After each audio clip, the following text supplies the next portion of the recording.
Hey, I like your coat. Thanks. It has Buttons. Welcome, beautiful people. Today I will show you how I sew on buttons and, more importantly, how I make proper buttonholes.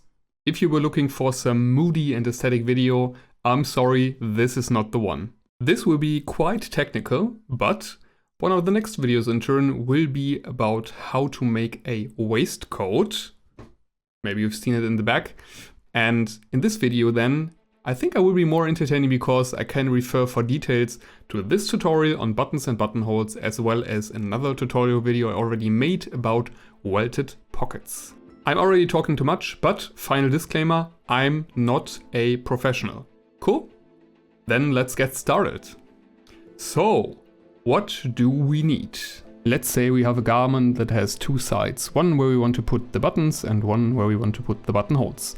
Of course, these garments consist of at least 2 layers of fabric, maybe even an interfacing. Then we have our sewing yarn, we have buttonhole silk, and yes, you need this for proper buttonholes. I will talk about simpler versions later. I have a sewing needle, I have a gimp. Well, bring out the gimp. No, not this kind of gimp, I mean a gimp thread. I'm using embroidery yarn and beeswax to make my own gimp thread. You will see later on what I need the gimp thread for. A small pair of scissors, a button, tailor's chalk, a triangular ruler, pieces of leather, and punch pliers. Let's start with marking the fabric where I want the button and where I want the buttonhole. Make sure that you make the buttonhole wide enough so the button can slip through. Then I'm using my sewing yarn to mark where I want to put the buttonhole, which is a bit more precise than just using chalk. Then let's sew on the button. I'm starting with a stitch right in the middle, and then I'm forming a little square in the corners of the cross near the middle. These are exactly the spots where the eyes of the button will sit later on. When I'm putting the yarn through the button, I'm using a second needle, so in the end there is a little distance between the button and the fabric. Like this. You need this so the other side of the fabric has a little space between button and fabric. So let's start with the buttonhole. I'm sewing a narrow rectangle around the future buttonhole before cutting it open. I'm doing this with my sewing machine, where I can move the sewing foot just a few millimeters to the side. Thus I can align the foot with my markings and have an even distance between marking and seam. I need this for 3 reasons. First, my garment consists of several layers of fabric and I don't want these layers to shift even the slightest. Second, I'm further protecting the buttonhole from completely fraying in the future. Third, I have a perfect orientation for where to put my buttonhole stitches later on. I'm using contrasting white thread for demonstrational purposes, but it also helps with forcing myself to make narrow buttonhole stitches later on. Then I can remove the marking thread. I'm punching a hole where the button is supposed to sit with my punching pliers.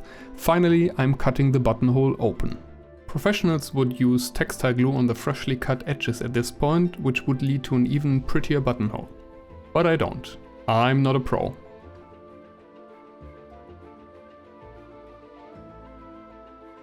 Now let the stitching begin. First, I'm getting my gimp thread into place using a pin on one side. I will make the buttonhole stitches on top of it. The gimp elevates the stitches and makes the buttonhole stiffer. Then I'm starting with the actual buttonhole stitches.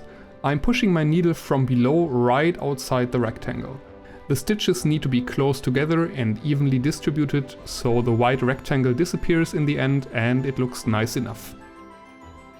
I'm finishing the buttonhole with a couple of loops where I started it and adding some buttonhole stitches on these loops. And that's it.